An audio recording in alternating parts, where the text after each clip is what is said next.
Once upon a time, in a peaceful little village, lived a cheerful young girl. Everyone called her Little Red Riding Hood, for she always wore a bright red cloak her grandmother had sewn. One sunny morning, her mother prepared a lovely basket of food for grandmother and gave it to Little Red Riding Hood. Her mother reminded her to stay on the path, not to talk to strangers, and go straight to grandmother's house. Little Red Riding Hood promised to be careful.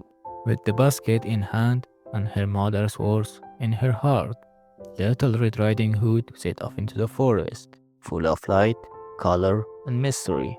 As Little Red Riding Hood walked farther into the forest, she looked around at the beautiful sight. Butterflies flew over the flowers, and the sun felt warm on her face.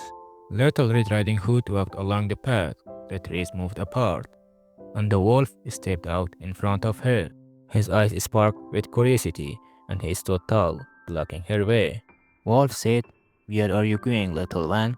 Girl said, "To my grandmother's house." Wolf said, "Where is your grandmother's house?" Girl said, "Just at the end of this path." "Why are you walking alone in the woods? Don't you know it's dangerous here? Maybe I can help you get your grandmother's house faster." Little Red Riding Hood said, "No, thank you, Mr. Wolf. I know the way to my grandmother's house. I don't need any help." The clever wolf didn't miss a moment. He knew a secret path through the forest, one much faster than Girl's way.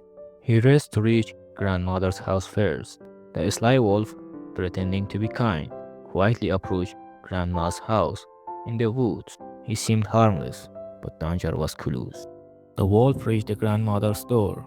He quietly stepped inside. The grandmother looked at him in fear and asked, "Oh, who are you? What do you want?" The wolf quickly put on the grandmother's clothes. He pulled the nightcap over his head and looked at himself in the mirror. Haha, now no one will recognize me. Little Red Riding Hood finally reached her grandmother's house.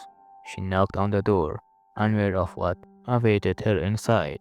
Little Red Riding Hood entered the room, surprised by her grandmother's unusual appearance.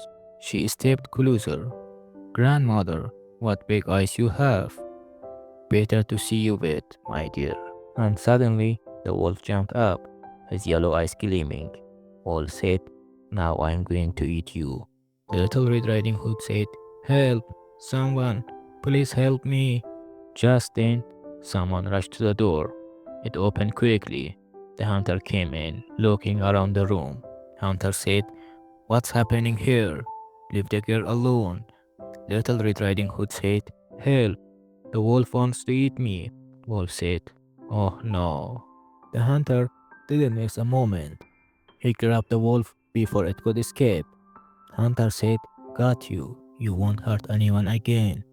Little Red Riding Hood said, "You saved us. Thank you." The wolf got scared and ran out of the house as fast as he could. Wolf said, "I'm not staying here. I'm leaving." Girl said, "Go away and don't come back." Little Red Riding Hood stood beside the kind hunter, her eyes still white from everything that had happened. Little Red Riding Hood said, "Thank you, Mr. Hunter. You saved us." Hunter said, "I'm just glad I got here in time." At last, the danger was over. Little Red Riding Hood, her grandmother, and the hunter sat together at the table. The room was warm, filled with the smell of freshly baked bread and soup. Grandmother said, "I'm so happy. We are all safe now." Little Red Riding Hood said, "Yes, we can finally enjoy our meal together."